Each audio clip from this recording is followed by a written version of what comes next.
Ebola, 6h54, la question santé d'Europe 1, Thomas Soto. C'est la maladie qui fait peur en ce moment, d'autant qu'il y a quelques heures à peine, l'Organisation mondiale de la santé a donné un nouveau bilan. La fièvre Ebola a déjà fait plus de 1900 morts en Afrique de l'Ouest.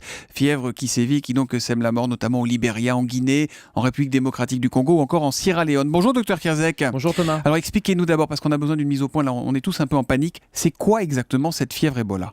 On est tous un peu en panique parce que ça a fait les gros titres de l'été avec ce virus qui fait peur, qui est un virus de fièvre hémorragique, qui est un virus qui est connu depuis pas mal d'années dans les pays africains. Et là, avec une flambée épidémique de fièvre hémorragique, c'est-à-dire de fièvre, c'est un syndrome grippal, la fièvre Ebola, ça démarre comme une grippe.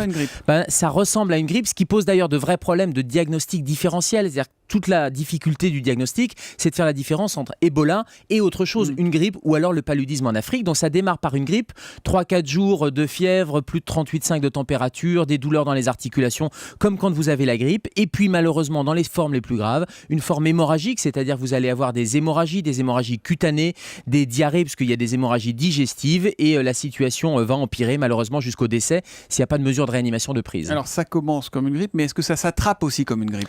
Alors j'allais dire heureusement non, c'est-à-dire contrairement à tous les virus qu'on a eu ces dernières années et qui faisaient peur sur la planète comme le SRAS, le coronavirus, c'était des virus qui étaient transmissibles par voie respiratoire, c'est-à-dire quand on se parlait, même sans contact, les postillons, le fait de respirer le même air pouvaient contaminer.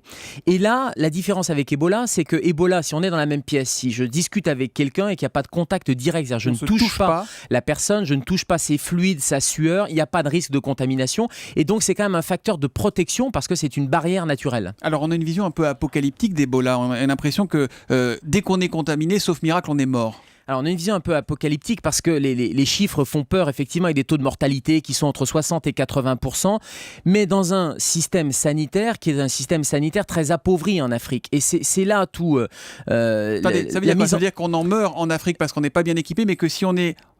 contaminé par Ebola en France ou au Royaume-Uni, on n'en meurt pas ? Probablement, c'est-à-dire qu'on l'a vu avec les deux Américains qui ont été rapatriés, on l'a vu aussi avec cet Anglais qui a été soigné, qui a été rapatrié à Londres. Quand on est pris en charge dans un système médical avec de la réanimation, avec des mesures, la réhydratation, les perfusions, voire la ventilation pour vous faire respirer, bref, dans un système sanitaire comme on a chez nous, il est probable que la mortalité soit largement inférieure et qu'on ne soit pas du tout à ces taux de 60 à 80%.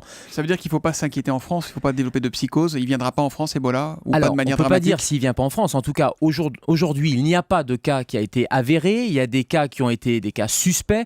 Le bon message, c'est qu'il faut éviter évidemment de voyager en Afrique si on n'a pas de bonnes raisons d'y aller dans l'Afrique de l'Ouest. Et si vous revenez, si vous avez dans les 21 jours de la température, c'est de ne pas vous précipiter ni chez votre médecin traitant, ni aux urgences d'un hôpital, mais d'appeler le 15 de façon à ce que le SAMU puisse faire le tri entre les symptômes et la réalité d'un cas suspect. Et vous serez mis en isolement et éventuellement des prélèvements seront faits. Voilà, mise au point nécessaire ce matin sur le virus Ebola avec le docteur Kierzek. La question santé d'Europe 1, il est la nuit aux urgences et le matin en direct avec nous à 7h-5. Bonne journée Gérald. Bonne journée Thomas.